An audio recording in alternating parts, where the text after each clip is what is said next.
Olá, boa tarde. O Ministério da Saúde começou a distribuir 1.700.000 doses da vacina pentavalente, que estava em falta desde o ano passado. A vacina faz parte do calendário básico e protege contra 5 doenças. A Polícia de Minas afirma que encontrou a substância tóxica em mais um lote da cerveja Belo Horizontina.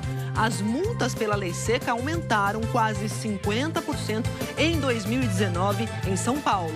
A Polícia do Rio diz que não vai mudar o planejamento para o carnaval, mesmo depois da confusão no primeiro fim de semana de blocos na rua. E ainda, o terceiro dia de protestos contra autoridades do Irã. São Paulo proíbe copos, pratos e talheres de plástico no comércio da cidade. A lista de indicados ao Oscar. Coringa lidera a corrida com 11 indicações. O brasileiro Democracia em Vertigem vai concorrer ao prêmio de melhor documentário. E a família real britânica se reúne para discutir o afastamento do príncipe Harry e da mulher Meghan Markle. O Jornal Hoje está começando. Principalmente para quem tem bebê em casa, a vacina pentavalente está voltando a ser distribuída em algumas cidades brasileiras. Essa é aquela vacina que vale por 5, protege contra tétano, difteria, coqueluche, hepatite B e também da bactéria que causa infecções no nariz e garganta. A pentavalente estava em falta desde o ano passado, mas olha só, tem lugar que recebeu a vacina, mas ainda não começou a vacinar as crianças. E tem lugar onde a vacinação começou, mas a espera está enorme. As doses chegaram no fim de semana e foram mantidas em uma câmara fria a uma temperatura de 2 a 8 graus. Campo Grande já mandou um funcionário buscar parte das 2.000 doses da pentavalente para distribuir nos postos, mas não começou a vacinar.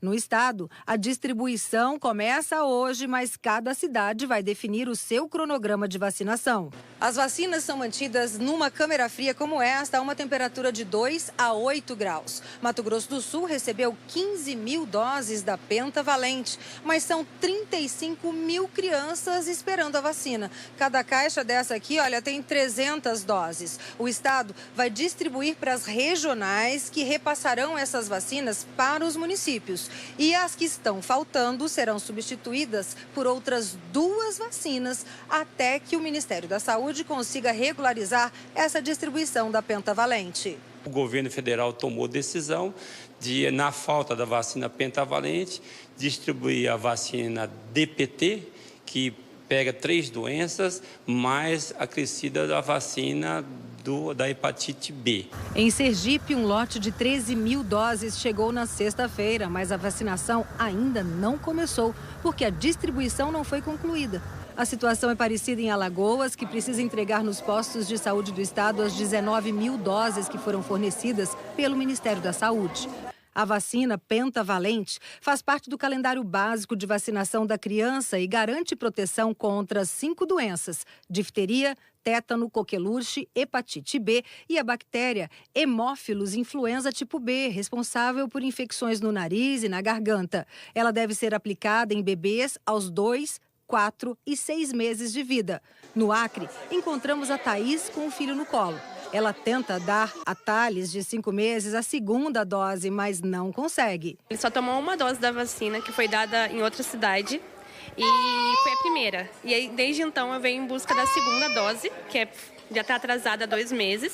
Segundo a Secretaria de Saúde do Estado, a vacina já chegou, mas ainda não está disponível nos postos. A cidade de São Paulo recebeu cerca de 70.000 doses e informou que já começou a entregar a vacina às unidades de saúde. Um novo lote com a mesma quantidade deve chegar em 2 semanas. Em Sorocaba, no interior paulista, a realidade é bem diferente. O estoque está abastecido e as geladeiras cheias. Mas por causa do atraso, a fila cresceu e já chega a 1.000 crianças. O desafio agora é organizar a vacinação. Os funcionários dos postos estão telefonando para convocar as famílias. A Carol esperou 1 mês, agora já está vacinada. A gente está com aquela sensação de alívio, né? É isso mesmo, tem que vacinar, né? O Ministério da Saúde disse que desde a semana passada começou a entregar 1.700.000 doses da vacina pentavalente. Aí, de acordo com o Ministério, os lotes são entregues aos estados que devem distribuir aos municípios. Sobre a falta das vacinas, o Ministério disse que o problema começou no ano passado, depois que lotes que foram comprados pelo governo brasileiro no exterior foram reprovados em testes de qualidade e também numa análise da Anvisa. Mudando de assunto, é impressionante, mas muita gente bebe e esquece que não pode dirigir, né? O número de multas pela lei seca aumentou quase 50% na cidade de São Paulo, no ano passado, em 2019, mas isso aí não inibe muito o motorista que bebe e sai dirigindo por aí. Olha só, um homem de 35 anos e uma criança de 4 anos são as mais novas vítimas da irresponsabilidade no trânsito. A festa de aniversário na borracharia da família terminou em tragédia. Por volta de 1 da manhã de hoje, um carro desgovernado invadiu a oficina. Kaique Ferreira da Silva, de 4 anos, morreu na hora. Tudo vai lembrar meu filho, vou ver meu filho ali, horrível demais, não sei como vai ser. Esta câmera de segurança do imóvel ao lado tem um sistema que grava o áudio da rua. O vídeo não mostra a batida, mas dá para ouvir o estrondo. E em seguida, os gritos de desespero. Olha o cara que está embaixo do carro, o cara que está embaixo do carro. Eu falei, não, como está embaixo do carro? Está embaixo do carro. Aí eu falei, puxa o carro. Ele não conseguia tirar o carro, tão louco que ele estava. Meu filho esticado no chão, eu soltei ele. Foi desde que ele deu a ré e foi embora. Parentes do garoto disseram que o motorista parecia alterado e que após o acidente, em nenhum momento desceu do veículo. O homem fugiu sem prestar socorro. Este não foi o único acidente que terminou em morte aqui na Zona Sul de São Paulo. Na madrugada de sábado para domingo, esta caminhonete capotou com 8 pessoas dentro. 6 estavam na caçamba, o que é proibido. Câmeras de segurança registraram o carro em alta velocidade. Por esse outro ângulo dá para ver o veículo desgovernado. Dos 6 que estavam na caçamba, 3 estão internados em estado grave. Anderson da Silva Severo, de 36 anos, morreu na hora. O Anderson ele era bem extrovertido, né? Muito divertido. Ele conversava bastante. Hoje cedo, o motorista da caminhonete foi levado para a audiência de custódia. A justiça vai decidir se ele continuará preso ou se vai responder em liberdade. Segundo a polícia, ele se negou a fazer o teste do bafômetro, mas apresentava sinais de embriaguez. Se recusar a fazer o teste do bafômetro é um comportamento comum em fiscalizações da lei seca na cidade de São Paulo. Em 2019, as multas pela lei seca aumentaram 48%. Dos mais de 30 mil motoristas flagrados, 28 mil se recusaram a fazer o teste. Ele pressupõe que não vai sofrer nenhuma penalidade, mas muito pelo contrário, né? A recusa, ela acaba trazendo ao motorista as mesmas penalidades para quem se submete ao teste e é reprovado. A Associação Brasileira de Medicina de Tráfego defende aumentar ainda mais as campanhas de trânsito nas escolas, como uma solução a longo prazo para evitar mais tragédias nas ruas. E, logicamente, que nós teremos motoristas mais conscientes, mais responsáveis, não fazendo uso da velocidade, do álcool, da droga e tudo mais. Olha só, você viu que a Polícia de Trânsito disse que as penalidades para quem se recusar a fazer o teste do bafômetro são as mesmas quem é reprovado no teste, né? Ou seja, multa de R$ 2.934 e carteira de habilitação suspensa. Além disso, o veículo fica retido e se o motorista apresentar sinais evidentes de embriaguez, como aquela fala mole, né, de quem bebeu, ele vai ser levado para a delegacia. A pena pode chegar a 3 anos de prisão. E vamos falar de um acidente aqui impressionante que aconteceu hoje de manhã em Santo André, na região metropolitana de São Paulo. Olha só, as imagens das câmeras da prefeitura da cidade mostram um momento em que, de uma hora para outra, um carro tentou virar à esquerda e entrou na frente do ônibus. Não tinha como o motorista do ônibus conseguir parar. Você vai ver a imagem novamente, olha só aí. Os bombeiros interditaram a avenida e retiraram uma pessoa que ficou presa nas ferragens. Essa vítima foi retirada consciente e, segundo os bombeiros, não aparentava ter se ferido com gravidade, felizmente.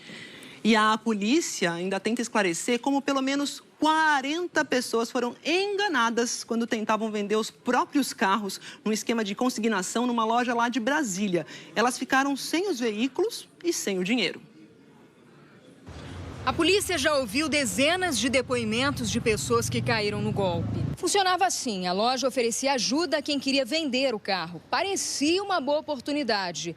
Mas virou um problema e tanto, porque quem acreditou na história acabou ficando sem o carro. Os investigadores acreditam que para cada negócio há pelo menos 2 vítimas. A que levou o carro para vender e quem comprou acreditando que estava fazendo um bom negócio. A polícia recebeu diversas conversas trocadas entre os clientes e pelo menos 2 funcionárias que garantiam que os carros seriam vendidos e o dinheiro depositado.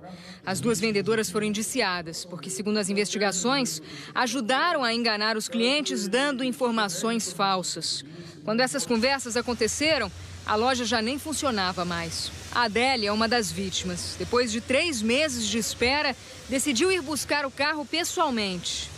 Que frustração. Cheguei na loja, a loja já estava fechada, já tinham fechado as portas, não tinha mais carro, não tinha mais funcionário, não tinha mais nada. É complicado, né? Porque a gente trabalha tanto para poder adquirir um bem. A loja é do empresário Wellington Cardoso. Segundo a polícia, ele foi indiciado pelos crimes de estelionato e associação criminosa. O empresário chegou a ir depor na delegacia, mas usou o direito de não falar. Segundo a polícia, ele alega que estava em dificuldade financeira e por isso não conseguia pagar o que devia. Mas o delegado responsável pelo caso afirma que o Wellington continuou enganando outras pessoas. Eu poderia já ter buscado no judiciário uma recuperação judicial ou um pedido de falência, mas não. Mesmo advertido da sua conduta, ele continuou captando veículos, continuou cometendo mais estelionatos contra mais e mais vítimas. Isso demonstra, por parte dele, um dolo pré-ordenado de lesar as pessoas. O empresário continua solto, mas é esperado na delegacia com a lista das pessoas que compraram carros na loja e também foram lesadas. O delegado afirmou que pode pedir a prisão do empresário Wellington Cardoso caso ele não se apresente à polícia. A gente tentou contato com o empresário, mas os telefones dele estão fora do ar. E a Polícia Rodoviária Federal apreendeu 1 tonelada de cocaína dentro do tanque de um caminhão. Isso aconteceu na BR-050, na cidade de Cristalina, lá em Goiás. Os policiais desconfiaram do nervosismo do motorista, que fazia uma rota pouco comum com um veículo aparentemente vazio. Esse caminhão é usado normalmente para o transporte de óleo vegetal. O veículo foi levado para Santa Maria, no Distrito Federal, onde o tanque foi aberto e a droga descoberta. O motorista disse que a carreta foi acoplada em Campinas, isso no interior de São Paulo, e que o destino final seria a cidade de Luiz Eduardo Magalhães, que fica na Bahia. Esse motorista foi preso e levado para a Superintendência da Polícia Federal em Brasília. Gente, começou o carnaval, pelo menos no Rio de Janeiro. O calendário oficial tem 50 dias de festa. Muita gente já está botando bloco na rua e o bloco da Favorita ontem levou uma multidão para a praia de Copacabana. Só que quando terminou, teve confusão, corre-corre. A gente vai conversar agora com o Pedro Figueiredo, que conta pra gente. Começando pela parte boa, Pedro, eu não sei se você chegou a curtir o carnaval amanhã, ontem, ou se você trabalhou aí no Rio de Janeiro. Eu trabalhei, eu estava lá no bloco da Favorita, Maju. Boa tarde para você, boa tarde para todo mundo. Eu e mais 300 mil pessoas em Copacabana para essa abertura oficial do Carnaval. Ontem, o Rei Momo recebeu as chaves da cidade, uma tradição que foi antecipada em 40 dias e que marca justamente a abertura oficial do Carnaval aqui no Rio. A primeira apresentação foi do bloco da Favorita, no mesmo palco montado para o Réveillon. No fim da festa, por volta das 7 da noite, guardas municipais tentaram liberar a pista da Avenida Atlântica, que estava lotada de foliões. Foi quando grupos jogaram garrafas de vidro e pedras nos guardas. Os guardas reagiram com bombas de efeito moral. A confusão aumentou e a Polícia Militar teve que intervir também com bombas. Houve corre-corre e muita gente ficou assustada. Um guarda municipal e um policial militar ficaram feridos e já tiveram alta. Em nota, a Guarda Municipal disse que havia um número de agentes proporcional ao da festa de Réveillon e que o problema de ontem foi pontual. Na semana passada, o Ministério Público do Rio tinha pedido a suspensão da apresentação do bloco da Favorita, alegando que não havia a estrutura necessária para receber a multidão.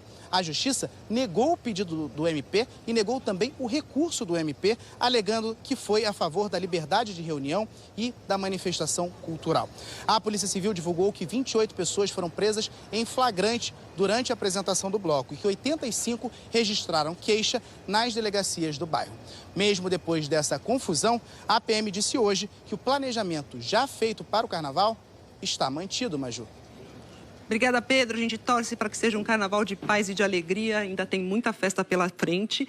E olha só, a polícia do Rio investiga de onde partiu um tiro de fuzil que atingiu o pescoço de uma jovem de 17 anos ontem de manhã na linha vermelha. Juliana Medeiros viajava com a família do namorado para Cabo Frio. Aí a bala atravessou o vidro do carro, o pescoço da Juliana e parou no banco. A polícia ainda não sabe dizer se foi uma tentativa de assalto ou uma bala perdida. Juliana foi operada no Hospital Federal de Bom Sucesso, que não informou se ela vai ficar com sequelas.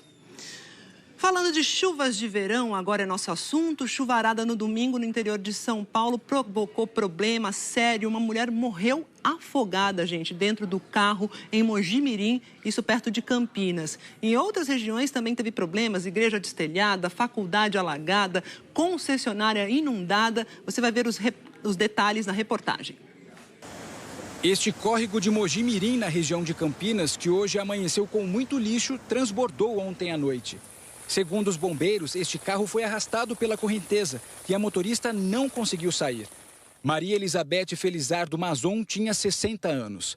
No oeste do estado, a força dos ventos destelhou a igreja matriz de Lucélia.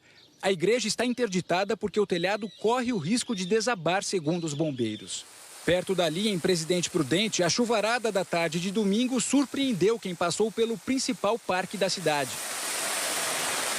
Franca, no norte de São Paulo, também sofreu com avenidas alagadas e córregos transbordando. A água invadiu uma faculdade particular. Em São Carlos, a chuva durou 3 horas e deixou ruas e avenidas alagadas. Neste viaduto, a água formou uma cachoeira.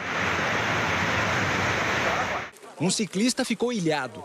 A enxurrada arrastou ainda uma base da Guarda Municipal e uma caçamba. Este carro foi levado pela correnteza. A água invadiu também esta concessionária. Pelo menos 200 veículos foram atingidos. Desde cedo, equipes da prefeitura fazem um mutirão de limpeza. Foi a chuva mais forte dos últimos 9 anos, segundo a Defesa Civil de São Carlos. E uma das regiões mais afetadas foi essa aqui no centro comercial da cidade. Numa das principais ruas, olha isso, a correnteza destruiu parte do asfalto, toda a área teve que ser interditada. E lá dentro das lojas, a enchente também provocou estragos. Os comerciantes passaram a manhã contando os prejuízos. Gente, olha aqui nessa loja que vende malas, olha o cenário, que tristeza, quantos produtos perdidos, muita lama, muita sujeira. Senhor, contando aí os prejuízos, realmente muita destruição, o senhor perdeu muita coisa, né? Com certeza, essa parte de baixo aqui eu acho que nós não podemos aproveitar nada. Bolsas, mochila, máquinas, os computadores, o balcão virou. Isso aqui só fechando a loja e indo embora. Vai ser um difícil recomeço. Foi horrível, gente. Eu nunca vi isso na minha vida. Primeira vez. Foi a pior de todas. A gente perdeu tudo. Não sei por onde começar, a gente não sabe. Que tristeza, Eliana Marques já está aqui conosco. A gente vai saber aí, quero saber o que causou esses temporais. Eli, boa tarde. Boa tarde para você, Maju. Boa tarde a todos. Olha, uma frente fria passou pelo litoral de São Paulo e ajudou a reforçar as instabilidades no interior, que se formaram com o tempo abafado. Aí tivemos esses temporais. Agora, o que todo mundo fica se perguntando é se chove novamente forte nessas cidades que a gente mostrou. Maju, tem previsão de chuva, não deve ser tão forte quanto a chuva de ontem, porque a frente fria já foi para o Rio de Janeiro. Inclusive, agora está chovendo muito no Rio. Já choveu muito na capital fluminense, em várias cidades do estado. Choveu mais de 100 milímetros já, é muita coisa. Rios de Macaé e também de Duque de Caxias estão em alerta, já atingiram o nível de alerta, e rios de Petrópolis, Silvia Jardim, Niterói e São Gonçalo já transbordaram. Hoje, as áreas com maior risco de temporal são ainda o Rio de Janeiro, passando pela zona da Mata Mineira, o sul de Minas, também o Vale do Paraíba em São Paulo, o oeste do estado de São Paulo e Mato Grosso do Sul. Na cidade do Rio e em Campo Grande tem previsão de bastante chuva ainda. Em Belo Horizonte também não se descarta alguma pancada de chuva forte, Maju. E aqui em São Paulo, Eliana, porque ontem choveu forte em alguns bairros, né? Exatamente. Ontem choveu bastante em algumas regiões aqui de São Paulo. Hoje, a região metropolitana, a capital paulista, estão fora da área de temporal, mas ainda tem previsão de chuva e também com risco de alagamento e deslizamento. Imagens ao vivo, máxima de 26 graus hoje. Agora, em Vitória, calorão, ó, de até 35 graus. A previsão é de chuva à noite, quando a frente fria chega lá no Espírito Santo, Maju. E as outras regiões do país? Bom, região sul, olha, tem previsão de chuva nessa área que a gente vê em verde, entre o oeste do Rio Grande do Sul e até o norte do Paraná. Na área em amarelo aqui, tempo firme. No centro-oeste, chuva se espalhando, na região norte também, menos lá em Roraima. E no nordeste, possibilidade de chuva do Maranhão até Natal. Do sul do Rio Grande do Norte até o norte de Minas e do Espírito Santo, aí tempo firme.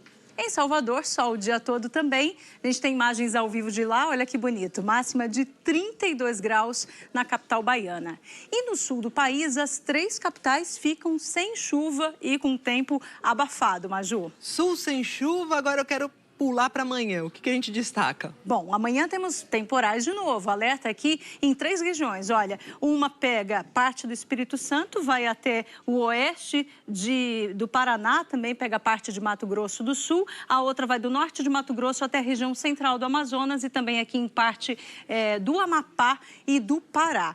Nas outras partes do país, não vai ter muita mudança no tempo amanhã.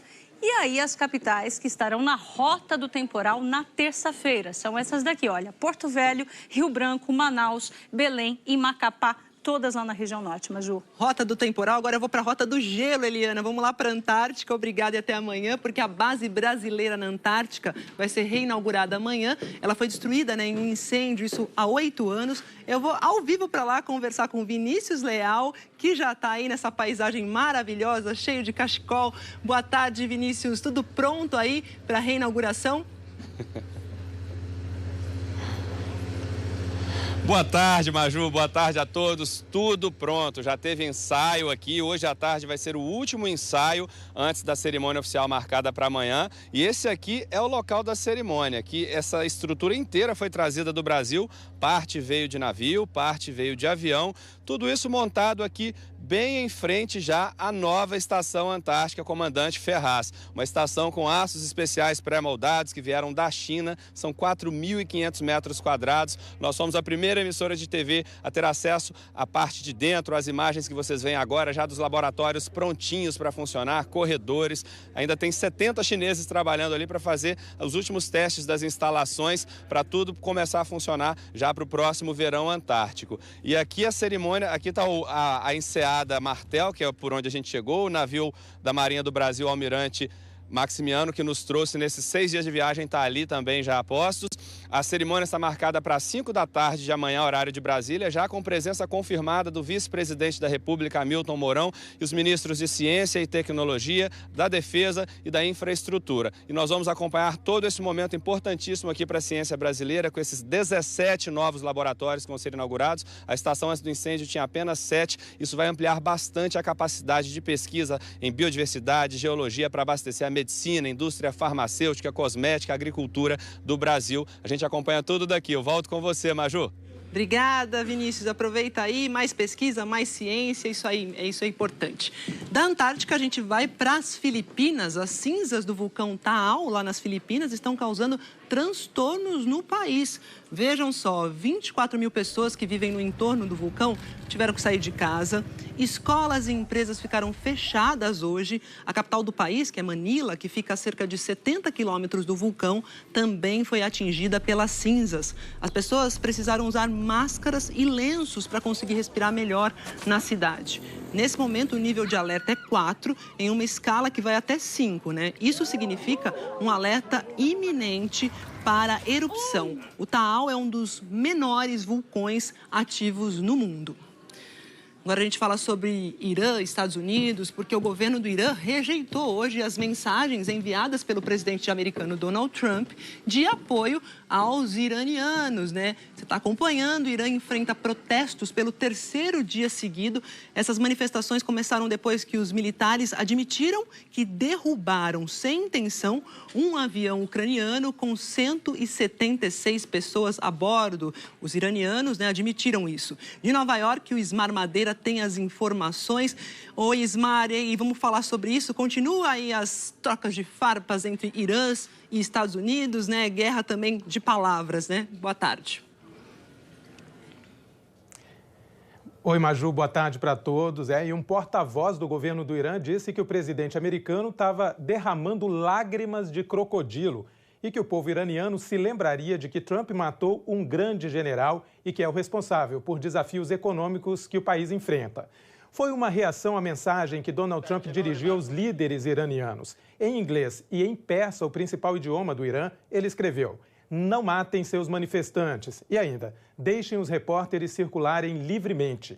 Desde sábado, quando reconheceu que derrubou o avião, matando 176 pessoas, o governo iraniano enfrenta protestos da população. Muitos pedem a renúncia do líder supremo, Ayatollah Ali Khamenei. Há suspeita de que a polícia tem usado munição de verdade contra manifestantes. Logo depois de um desses protestos, em Teherã, o embaixador britânico foi detido. Robert McCare confirmou que foi a uma vigília pelos mortos na queda do avião, mas disse que saiu quando ela se transformou em protesto. O Reino Unido afirmou que a prisão foi uma flagrante violação de leis internacionais. Já aqui nos Estados Unidos, o secretário de Defesa, Mark Esper, revelou que nunca viu nenhuma evidência de que o Irã planejava um ataque a 4 embaixadas americanas, como Trump afirmou para justificar a ação que matou o general iraniano Qassem Soleimani.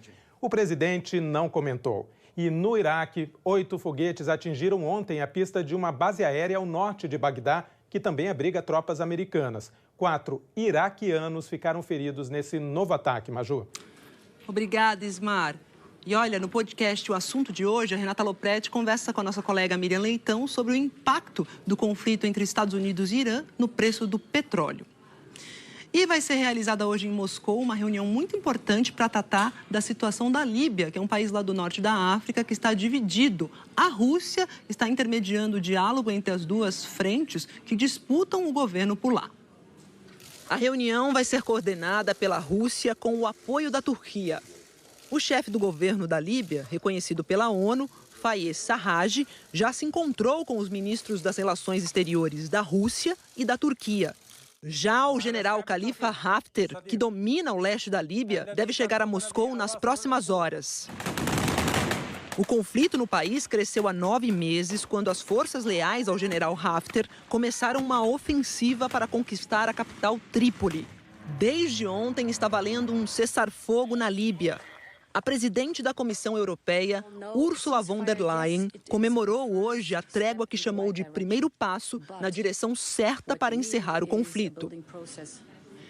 Olha só, de volta ao Brasil para tratar de um assunto que vem crescendo aí aqui nas grandes cidades, o combate ao uso do plástico no dia a dia da gente. São Paulo aprovou hoje a lei do plástico zero, isso mesmo, zero. Isso depois de ter proibido os canudinhos e já ter estabelecido também restrições ao uso das sacolinhas plásticas.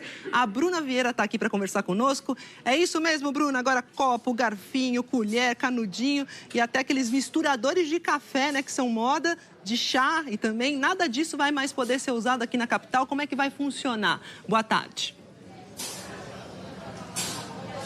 Maju, pratos também e até aquelas varas, sabe, que ficam amarradas a balões de festa infantil, elas também ficam proibidas. E todos esses materiais, viu? É bom prestar atenção. Então, como alternativa, o comércio vai ter que procurar produtos, materiais feitos de materiais biodegradáveis e não mais esses materiais que a gente está vendo por aqui. Então, lanchonetes, bares, restaurantes, danceterias e bufês infantis também vão ter que procurar essa alternativa. E quem não fizer isso, né, e for flagrado, vai poder ficar sujeito aí a uma multa de até R$8.000 e que pode levar também ao próprio fechamento dentro do estabelecimento. Aqui em São Paulo, os plásticos eles respondem por 16% do lixo que vai para o aterro.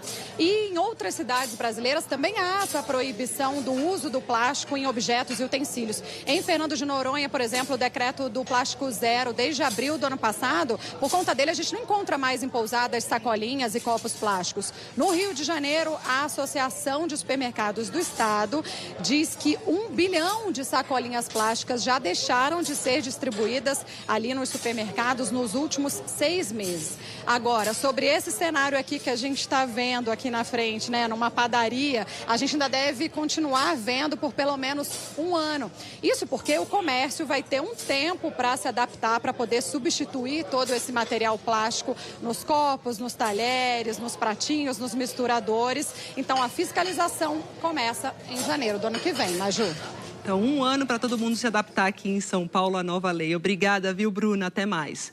E ainda hoje, o encontro da família real para discutir a situação de Harry e Meghan Markle. E a seguir, a polícia encontra substância tóxica em mais um lote da cerveja Belo Horizontina e a espera por uma solução para o atraso na concessão de benefícios do INSS. A gente volta já já. A Polícia Civil de Minas Gerais disse hoje que tem mais um lote da cerveja Belo Horizontina contaminado. E análises que o Instituto de Criminalística Mineiro fez também detectaram outra substância tóxica em amostras que foram recolhidas dentro da fábrica onde a cerveja é produzida. A Polícia Civil em Belo Horizonte deu uma entrevista coletiva no fim da manhã para apresentar os resultados preliminares da investigação. Essas 2 amostras recolhidas da casa de paciente pela Vigilância Sanitária e entregue à Polícia Civil em uma embalagem própria, lacrada e numerada, foram feitos exames que mostraram positividade para dietileno glicol e monoetileno glicol, ambas. O dietileno em maior quantidade do que o mono. Posteriormente, outro lote, L21354, se mostrou positivo para dietileno e para monoetileno glicol. O monoetileno glicol também é tóxico, mas, segundo a polícia, não foi encontrado em nenhum paciente. A polícia disse ainda que os lotes contaminados foram distribuídos para vários bairros e não só para o Buritis, na zona oeste de Belo Horizonte, onde surgiram os primeiros casos. A Baker havia afirmado que nunca utilizou o dietileno glicol em nenhum processo de produção da empresa. Mas as análises da polícia apontaram o contrário.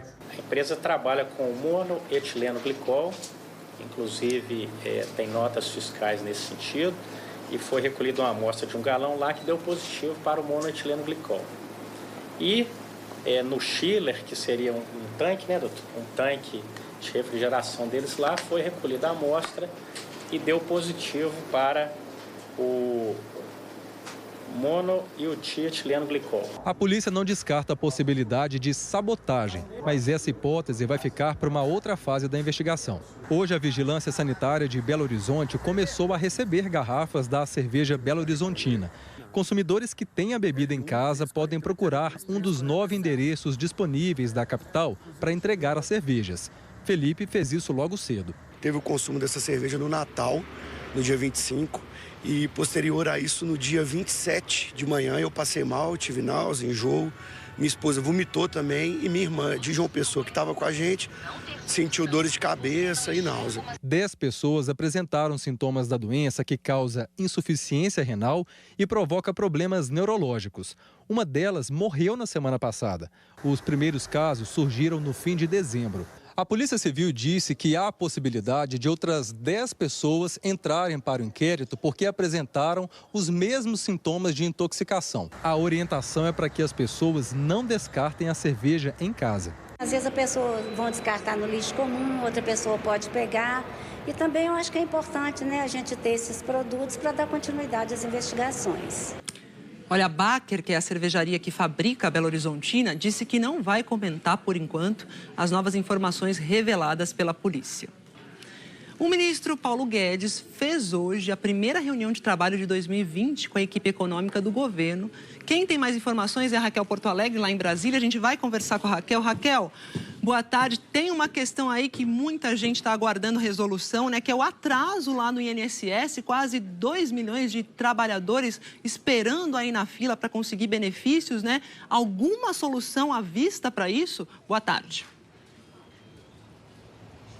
Oi, Maju, boa tarde para você também, boa tarde para todo mundo. É o que a gente está esperando também, viu? O ministro Paulo Guedes voltou hoje de férias, assim como o secretário da Previdência, Rogério Marinho. A reunião de agora de manhã foi para tratar das prioridades do Ministério para esse ano e também falar dessas questões que são consideradas emergenciais. E o secretário da Previdência tem aí essa questão para resolver, a fila do INSS. Como você disse, são quase 2 milhões de trabalhadores que estão esperando mais tempo que o normal para ter o processo analisado e assim o benefício liberado. Os técnicos do INSS, da Secretaria da Previdência e também da Dataprev, que é a empresa de processamento de dados, estão discutindo algumas alternativas que podem ser adotadas para reduzir essa fila desde a semana passada. Essas propostas foram apresentadas hoje, nessa reunião de manhã, para o ministro Paulo Guedes. Elas vão ser agora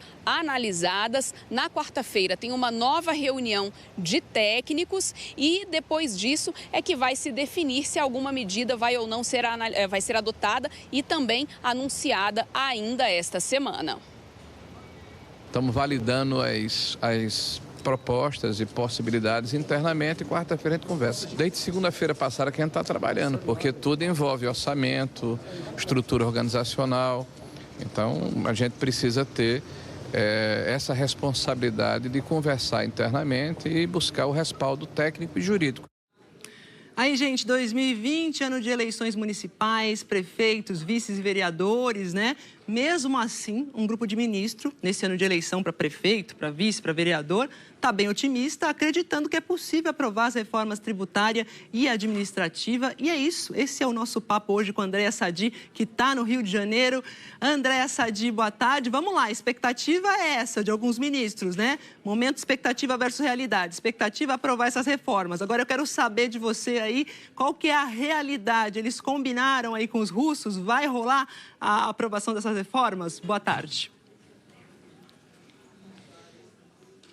Maju, boa tarde a você, boa tarde a todos. É muito russo para combinar essa aprovação da reforma tributária e da reforma administrativa. A gente viu agora há pouco a Raquel Porto Alegre falando sobre a questão do INSS, quer dizer, sobre a reforma da Previdência, e a meta este ano para o governo é aprovar essas novas duas reformas. Mas é ano de eleição. O que isso significa? Que você vai ter um ano mais curto em Brasília, porque os deputados voltam para suas bases eleitorais para fazer campanha para os prefeitos, que são cabos eleitorais. Então, o que você tiver ali em abril e maio vai ser um mês de junho na prática. O primeiro semestre vai ser um semestre muito acelerado em Brasília, então a expectativa do governo é conseguir aprovar essas duas reformas. Mas integrantes da cúpula do Congresso, Maju, me disseram, eu conversei com alguns desses líderes, eles acham que a tendência é aprovar primeiro a reforma tributária.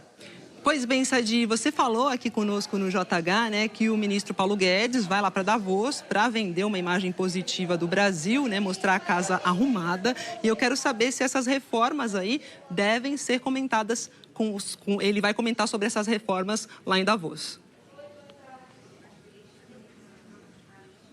Mas eu conversei com integrantes da equipe econômica que me dizem que essa ida do Paulo Guedes para o Fórum de Davos, lembrando que o presidente Bolsonaro não irá, mas Guedes está confirmado, vai ser na prática um discurso com uma mensagem. Primeiro, um balanço do ano passado e, em segundo lugar, é claro, qual é a meta do governo, da equipe econômica para este ano. E, claro, nessa meta estarão as reformas, a tributária e também a administrativa. Então, a gente pode esperar, sim, esse tom nas conversas do ministro Paulo Guedes no Fórum de Davos, lembrando que é na semana do dia 20 de janeiro. Essa dia até mais. E olha, em fevereiro, o Congresso Nacional vai voltar ao trabalho e um grupo de deputados vai tentar aprovar uma emenda polêmica. A que impede juízes de primeira instância de decretarem contra políticos medidas como prisão e quebra de sigilo. Os deputados podem mexer no texto e criar uma restrição para a atuação dos juízes de primeira instância. A informação foi publicada no jornal O Globo. De acordo com a reportagem, parlamentares negociam uma mudança na proposta inicial, incluir impedimento ao juiz de primeira instância de decretar medidas cautelares contra políticos, como prisão, quebra de sigilo bancário e telefônico e ordem de busca e apreensão. Em 2017, o Senado aprovou uma PEC, proposta de emenda constitucional, que acaba com o foro privilegiado em casos de crimes comuns para deputados, senadores, ministros de Estado, governadores, ministros de tribunais superiores, desembargadores e membros do Ministério Público. O foro, pelo texto da PEC, só fica mantido para o presidente da República, vice-presidente e para os presidentes do Supremo Tribunal Federal, da Câmara dos Deputados e do Senado. A PEC ainda está tramitando na Câmara. Segundo a reportagem, para votá-la, ficou acertada a alteração no texto, que será feita por emenda do deputado Luiz Flávio Gomes, do PSB de São Paulo, especificando que o juiz de primeira instância não pode decretar medidas cautelares contra políticos. De acordo com a emenda, essas medidas teriam de ser decididas por tribunais superiores. O deputado Luiz Flávio Gomes, do PSB, não entregou nenhum texto ou proposta de emenda. Ele está em tratamento de saúde. A PEC parou a tramitação numa comissão especial. O deputado José Newton, líder do Podemos na Câmara, disse que houve uma reunião no fim do ano passado para acelerar a tramitação da PEC e que a emenda foi discutida como meio de aprovação.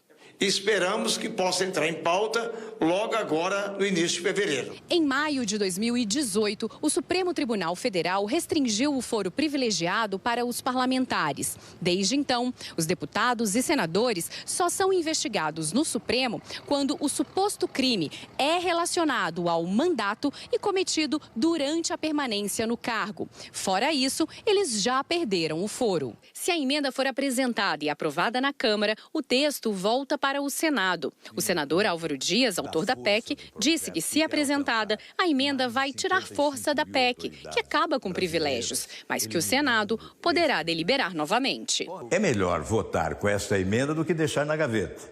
O Senado depois delibera a respeito. Nós não podemos desperdiçar esta oportunidade de dar esse salto civilizatório. A seguir, a lista de indicados ao Oscar, e a família real britânica se reúne para discutir a situação do casal Harry e Meghan Markle. Até já. Vamos falar de cinema, Oscar 2020, porque saiu a lista de indicados ao Oscar de 2020. Teve brasileiro se destacando esse ano. A gente vai para Nova York conversar com o Tiago Eltz, que está de lá e traz as informações para a gente. É isso, Tiago? Conta para a gente sobre os brasileiros, Petra Costa e também Fernando Meirelles. Conta para a gente os detalhes. Boa tarde. Pois é, boa tarde, Maju, boa tarde a todos aí no Brasil. O Brasil está disputando a estatueta de melhor documentário. O filme é Democracia em Vertigem. A indicação saiu hoje, né? A Petra Costa, o filme é da Petra Costa e mostra o processo de impeachment da presidente Dilma Rousseff, a crise política brasileira. É um filme que vai ter um adversário pesado, o documentário Indústria Americana, que é um filme aqui produzido pela produtora dos Obamas, Barack Obama e Michelle Obama, mas o brasileiro vem bem também. O New York Times recentemente listou o Democracia em Vertigem como um dos melhores filmes do ano. Aí a gente tem também o Dois Papas, que é o filme do Fernando Meirelles, do diretor brasileiro, e levou 3 indicações. Para ator principal, para o Jonathan Pryce, para ator coadjuvante, para o Anthony Hopkins, e também uma indicação de roteiro adaptado, o filme Dois Papas, do Fernando Meirelles. Vamos dar uma olhadinha, então, nos outros principais indicados que foram anunciados hoje. A primeira disputa do Oscar é sempre pelas indicações. E essa disputa já tem um vencedor. Ninguém esse ano foi indicado mais vezes do que o Coringa. O filme vai disputar 11 categorias, incluindo melhor filme, diretor, roteiro adaptado e, claro, ator. Nada no filme chamou tanta atenção quanto a atuação de Joaquin Phoenix. A transformação física para o personagem já ajudou o Phoenix a levar o Globo de Ouro e agora o coloca como o favorito para o Oscar. Outros 3 filmes aparecem empatados em número de indicações, cada um deles com 10, incluindo a de melhor filme. A mega produção O Irlandês é um projeto de Martin Scorsese, indicado a melhor diretor, que botou na mesma tela Robert De Niro, Al Pacino e Joe Pesci. Al Pacino e Pesci estão disputando a mesma estatueta de ator coadjuvante. Hi, Frank. This is Jimmy Hoffa. It's official, old buddy. As duas estrelas de Era Uma Vez em Hollywood também foram indicadas. Leonardo DiCaprio na categoria Melhor Ator e Brad Pitt como ator coadjuvante. E Quentin Tarantino ainda disputa os prêmios de diretor e melhor roteiro. A lista dos super indicados tem ainda 1917. As estrelas principais do filme podem não ser tão famosas quanto a dos concorrentes, mas o thriller, que se passa dentro das trincheiras da Primeira Guerra Mundial, surpreendeu e na semana passada levou o prêmio de melhor filme no Globo de Ouro e o diretor, Sam Mendes, desbancou os favoritos, Tarantino e Scorsese, e levou para casa o prêmio de melhor diretor. That is a big surprise. Thank you very much. Assim como na noite de entrega do Oscar, né, quase sempre tem uma surpresa, o anúncio dos indicados às vezes traz surpresas também, e a surpresa desse ano foi o filme Parasita. É um filme sul-coreano, vinha fazendo muito sucesso aqui entre os críticos, todo mundo já dava ele como certo para ser indicado a melhor filme internacional, mas aí hoje ele levou 6 indicações ao todo. Vai concorrer como melhor diretor, melhor roteiro, e além de ter sido indicado para o melhor filme internacional, também foi indicado, vai concorrer na categoria principal, melhor filme na categoria principal. Então, Parasita foi a surpresa de hoje. E Maju, você já sabe, mas vale lembrar, como é tradicional, a Globo transmite a cerimônia do Oscar no dia 9 de fevereiro. Eu adoro assistir, Thiago, obrigada. Olha, Thiago, vou falar de uma história real que dá um bom caldo aí para filme, que é o Tititi aí da família real britânica, né? Hoje teve uma reunião do príncipe Harry com a rainha Elizabeth. Outros membros da família real também estavam presentes a essa reunião. E essa reunião é para discutir justamente o afastamento do príncipe Harry e da mulher Meghan Markle, né? Que eles querem deixar as funções da realeza, e a Marina Isidro, em Londres, tem as informações, sabe tudo o que está acontecendo. Marina, boa tarde. O que dá para adiantar dessa reunião? Foi secreta ou tem informação aí que a gente pode obter? Boa tarde. Boa tarde, Maju. Acabou de sair. A Rainha Elizabeth II acabou de divulgar um comunicado dizendo que teve discussões muito construtivas sobre o futuro e que apoia totalmente o desejo de Harry e Meghan de criar uma nova vida em família e viver de forma independente. A reunião foi com a rainha, o príncipe Harry, o pai dele, príncipe Charles, e o irmão, príncipe William, em Sandringham, ao norte de Londres, onde a monarca costuma passar o Natal. Meghan está no Canadá e teria participado por telefone. Esse encontro serviu para começar a definir qual vai ser o papel de Harry e Meghan na família real, quem vai cuidar e pagar pela segurança deles, que aqui é feita pela polícia britânica, como eles vão continuar servindo a monarca, já que pretendem dividir o tempo entre Reino Unido e América do Norte. Mesmo assim, a rainha quer decidir essa situação em questão de dias. Essa função do alto escalão da família real é um trabalho diplomático, envolve viagens e muitos eventos públicos, e o casal quer ter também os próprios projetos. Mas ainda não se sabe como isso vai funcionar, Maju. Que bom que a rainha aprovou, Marina. Agora eu quero saber sobre a relação entre os dois irmãos, né? Porque a gente ouviu rumores aí de que teria ficado estremecida. É isso mesmo? Bom, essa história gerou especulações, né, de que a relação entre Harry e William vai mal. Mas hoje eles chamaram de falsa a reportagem de um jornal. Não especificaram o nome, mas seria o The Times, que é um dos mais importantes do Reino Unido. Por essa manchete que diz que o relacionamento dos dois irmãos piorou porque William não era amigável com Meghan, não se daria bem com ela. Um comunicado dos dois irmãos hoje disse que o uso de linguagem inflamatória é algo ofensivo e nocivo, Maju. É isso, Marina. Obrigada pelas informações. Até mais. E é isso. O Jornal Hoje termina por aqui. Você acompanhou outras notícias no Jornal Nacional. Para rever as reportagens exibidas no Jornal Hoje, é só ir ao Globoplay.